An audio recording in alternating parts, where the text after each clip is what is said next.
చాలా సినిమాలు కమర్షియల్ సినిమాలు చాలా చేశారు, కానీ హీరోగా అయ్యేసరికి ఒక కాన్సెప్ట్ రెండు సినిమాలు ఎంచుకున్నారు. వై అంటే కమర్షియల్ సినిమా అన్ని చేశారు కదా మీరు, అటు నుంచి ఒక క్యూట్ లవ్ స్టోరీ లాంటిది ఎంచుకోకుండా ఇట్లాంటి ఒక పూర్తి స్థాయి ఒక కాన్ఫ్లిక్ట్ లవ్ స్టోరీ ఇట్లాంటిది ఎంచుకునే కారణం ఏంటి?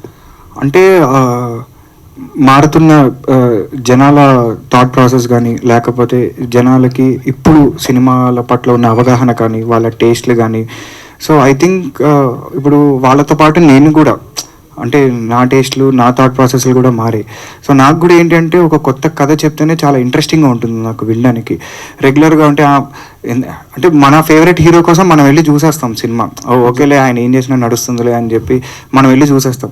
కానీ ఒక కొత్తోడిని తెర మీద చూడాలి, ఎందుకు వాడి మీద 2 గంటలు స్పెండ్ చేయాలి, ఎందుకు వాడి మీద ఒక 150 రూపాయలు ఖర్చు పెట్టాలి అంటే మాత్రం ఖచ్చితంగా ఏదో ఒకటి కొత్తది చెప్పాలండి, లేకపోతే జనాలు చూసే పరిస్థితిలో లేరు. అండ్ వాళ్ళే కాదు, నేను కూడా చూడను. It is real. సో అందుకని నాకేంటంటే ఏదైనా ఒక ఎగ్జైటింగ్ స్టోరీ చెప్పాలి, కొంచెం ఆఫ్ బీట్ సినిమా ఉండాలి. అంటే కమర్షియల్ సినిమాలు తర్వాత చేయొచ్చు, పర్వాలేదు, అదేం ప్రాబ్లం లేదు. బట్ ఇదైతే ఇంపార్టెంట్ అనిపించిందండి. యాజ్ అ ఫస్ట్ స్టెప్ ఒక మంచి కథ అయితే చెప్పాలి, ఒక ఇప్పటి వరకు వినని కథ అయితే చెప్పాలి అని బలంగా అయితే ఉండింది. దీంట్లో 2 గెటప్ చేసినట్టుగా ఏది ఎక్కువ ఛాలెంజింగ్ అనిపించింది, ఏది ఎక్కువ ఇష్టపడ్డారు మీరు ఎక్కువ? డెఫినెట్గా 17 years గెటప్ అండి. అది ఒక మిస్టికల్ లవ్ స్టోరీలా ఉంటుంది. అండ్ దాని గురించి అసలు ఎంత కష్టపడ్డానంటే నేను అది చెప్పుకోలేను కూడా అనమాట. అంటే lots of physical training, almost ఒక 15-16 kilos తగ్గి, ఏం తిండి తిప్పలు లేకుండా బీచ్ దగ్గర అర్ధరాత్రులు షూట్ చేయడము. I think it was a wonderful experience. And ఆ క్యారెక్టర్, లేకపోతే ఆయన రాసిన విధానం కానీ, ఆ ఎపిసోడ్స్ కూడా చాలా బ్యూటిఫుల్ ఉంటుంది. సో చాలా కష్టపడింది, but at the same time చాలా ఎంజాయ్ చేసింది కూడా ఆ క్యారెక్టర్. ఆయన షూటింగ్ టైంలో గాయపడ్డారు ఎంతమంది చెప్పారు, ఎలా జరిగింది? అది తప్పిదం, జెన్యూన్ యాక్సిడెంట్. అది ఎవరిని అనడానికి కూడా ఏం లేదు. సో ఒక స్టంట్ చేస్తుంటే ఫైర్ యాక్సిడెంట్లో మొత్తం కాలిపోయింది అది.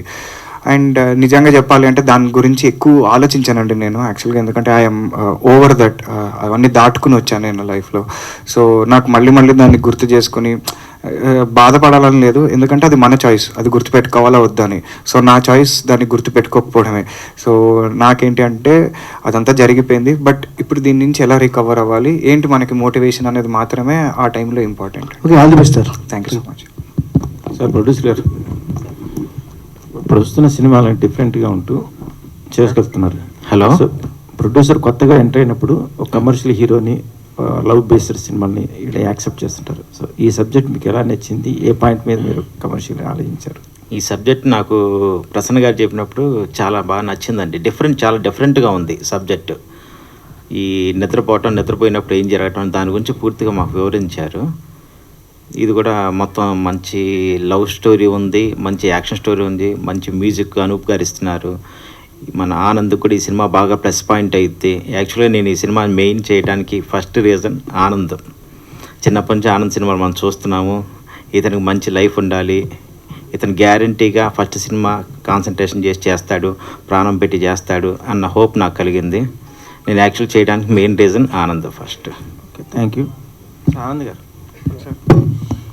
మీరు ఎన్నో సినిమాలు చైల్డ్ ఆర్టిస్ట్గా హీరోలకి వర్క్ చేశారు కదా. అవును. పెద్ద హీరోలు ఏమైనా అప్రోచ్ అయినారా ప్రమోషన్ పాయింట్ ఆఫ్ వ్యూలో ఈ సినిమా గురించి? అంటే నేను వర్క్ చేసిన వాళ్ళలో జగపతి బాబు గారు మా సాంగ్ రిలీజ్ చేశారండి. అండ్ రాఘవేంద్రరావు గారు మొన్న టీజర్ రిలీజ్ చేశారు. అంటే ఇప్పుడు అందరినీ అడుగుదాం అనుకున్నాను, కానీ ఇప్పుడు వాళ్ళు కూడా వాళ్ళ పనుల్లో బిజీ ఉన్నారు. అండ్ నాకు అనిపించింది ఏంటంటే జెన్యున్గా సినిమా చూసిన తర్వాత వాళ్ళకి ఏమైనా చేయాలి అని అనిపిస్తే అలా అయితేనే బెటర్, రాదర్ దెన్ నేనే కొంచెం ముందర వెళ్ళి ఏదో ఒకటి చేయండి అన్నది. అప్పుడు వచ్చే రెస్పెక్ట్ కొంచెం వేరే ఉంటుంది అనేది నా అభిప్రాయం అండి. సో ఐ థింక్ సినిమా చూసాక వాళ్ళకి ఎవరైనా నచ్చి ఫోన్ చేస్తే I think I will be really happy. Yeah. So hero madam నమస్తే. నమస్తే సార్. సో ఈ పర్టికులర్ క్యారెక్టర్ డిఫరెంట్గా కనిపిస్తుంది ప్రోమోస్ చూస్తే. సో మీకు యాక్సెప్ట్ చేయడానికి మెయిన్ రీజన్ ఏంటి, అసలు కెరీర్కి ఎట్లా ఉపయోగపడుతుంది అనుకున్నారు? So main reason to accept this character and the story is it's chala different and a unique story, unique concept, and I didn't know about this concept. The moment I heard it, I googled the thing that it is real or not, and my character oka NRI ammai Madhura character peru, and she came to India for her mother and father memories. There she met Veeru, and not very different from any other character in the film, but very very pure-hearted, very genuine. That's why I accept this character, and the particular concept of the story is the very different. That's why I accept this story and the character. So Prasanna గారు, sir ఈ subject preparation అవ్వడానికి అసలు inspiration ఏంటి, అసలు ఎప్పటి నుంచి మొదలైంది, ఎంత హోంవర్క్ చేశారు, ప్రొడ్యూసర్స్ని ఎలా ఒప్పించారు? అంటే బేసిక్ ఐడియా అయితే చిన్నప్పటి నుంచి ఉందండి, నిద్రపోయాక ఏం జరుగుతుంది అని. సో తర్వాత సినిమా చేద్దాం అనుకున్నప్పుడు ఆనంద్ని కలిసినప్పుడు యాక్చువల్లీ వేరే సబ్జెక్ట్ అనుకున్నాం, కానీ కొంచెం ఎక్కువ స్పాన్ ఉన్న సబ్జెక్ట్ అది. సో ఇనిషియల్గా నేను ఫస్ట్ టైం కాబట్టి అంత బడ్జెట్స్ రావని ఈ సబ్జెక్ట్ చెప్పాను, తనకి వెంటనే నచ్చింది. అండ్ ప్రొడ్యూసర్స్ కూడా చెప్పిన వెంటనే నచ్చిందండి, ఎక్కువ కష్టపడలేదు యాక్చువల్లీ, సబ్జెక్ట్ వెంటనే నచ్చేసింది అందరికి. Okay sir, all the best. Thank you sir. Anand గారు, yeah so child artist come hero and actor, అంటే ఈ కాంబినేషన్ ఫ్యూచర్లో సక్సెస్ఫుల్ కాంబినేషన్ అనుకోవచ్చా? ఎందుకంటే కొంతమందికి వర్కౌట్ అయ్యింది, చైల్డ్ ఆర్టిస్ట్గా చేసి తర్వాత వాళ్ళు పెద్ద అయిన తర్వాత హీరోలుగా చేసి 1-2, కొంతమంది వర్కౌట్ అయింది, కొంతమందికి వర్కౌట్ అవ్వలేదు. సో మీరు అదేమైనా అబ్జర్వ్ చేశారా, వీళ్ళలాగా నేను కాకూడదు, సో అలా? అంటే దీంట్లో మనకి మంచి ఎగ్జాంపుల్స్ ఉన్నాయి, అవును. యా కొన్ని ఇటువైపు ఉన్న ఎగ్జాంపుల్స్ కూడా ఉన్నాయి. బట్ యాజ్ ఎ పర్సన్ మనం కనుక 2 పేపర్ పైన వేసుకుని చూస్తే రెండిట్లోంచి నేర్చుకోవచ్చు ఖచ్చితంగా. అంటే వీళ్ళు ఎంచుకున్న మార్గం ఏంటి, వీళ్ళు చేసిన లేకపోతే ఏమైనా మిస్టేక్స్ లాంటివి ఏముంటాయి, సో ఎలాంటి సబ్జెక్ట్స్ తీసుకోవాలి, ఏంటి అసలు what should be the next step అనేది డెఫినెట్గా అవి చూస్తే అర్థమవుతుంది. అండ్ అంటే నేను ఎలా అంటే ఈ సినిమా చేస్తే నాకు కెరియర్కి ఎంత హెల్ప్ అవుతుంది, లేకపోతే నేను స్టార్ ఎలా అయిపోవచ్చు అని ఆలోచించుకునే రకం కాదు నేను. నాకు యాజ్ ఎ సినిమా ఎలా వచ్చింది, యాజ్ ఎ సినిమా ఇది ఎంత ఎంటర్టైన్ చేయగలుగుతుంది జనాల్ని, అంతవరకే నేను ఆలోచించుకుంటా యాక్చువల్గా. బికాస్ నాకు ఫస్ట్ ప్రయారిటీ అది. సో నాకేంటంటే ఫ్యూచర్లో కూడా యాక్టింగ్ అయితే యాక్టింగ్, రైటింగ్ అయితే రైటింగ్, డైరెక్షన్ అయితే డైరెక్షన్, అలా దెర్ ఆర్ డిఫరెంట్ పాసిబిలిటీస్ దీంట్లో నాకు నచ్చేవి చాలా ఉన్నాయి aspects. So I think I will be there everywhere, but ఈ ఫ్రేమ్లోనే ఉంటా, ఎక్కడో ఉంటా అనమాట దాంట్లో.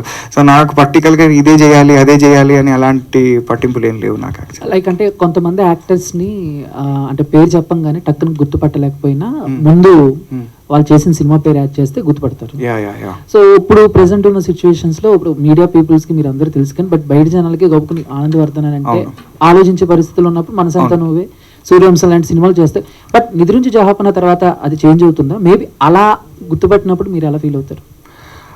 అంటే చెప్పా కదండి, యాక్చువల్గా నేను ఏదో ఫేమస్ అయిపోదామని చెప్పి ఈ సినిమా తీయలేదు. జస్ట్ ఏంటంటే జనాలకు ఒక మంచి కథ చెప్పాలని తీసాము, అది వాళ్ళకి నచ్చితే నిజంగా వెరీ వెరీ హ్యాపీ. ఆ పేరుతోటి గుర్తుపడితే ఇంకా happy, not a problem. But I think అంటే జనాలతో సంబంధం లేకుండా I have my own identity. నాకు తెలుసు నేను దేంట్లో స్పెషల్, నాకేం ఐడెంటిటీ ఉంది, నా క్యారెక్టర్ ఏంటి అనేది నాకు తెలుసు. సో ఐ థింక్ నాకు అది సరిపోతుంది. నాకు అంటే జనాలు ఎలా అనేది నాకు సెకండరీ, అది ఫస్ట్ అసలు నాలో ఒకడు ఉంటాడు కదా, సో వాడికి నాకు ఒక కాన్వర్జేషన్ జరుగుతూ ఉంటుంది అనమాట. సో వాడితోటి నేను చాలా హ్యాపీ బేసిక్లీ.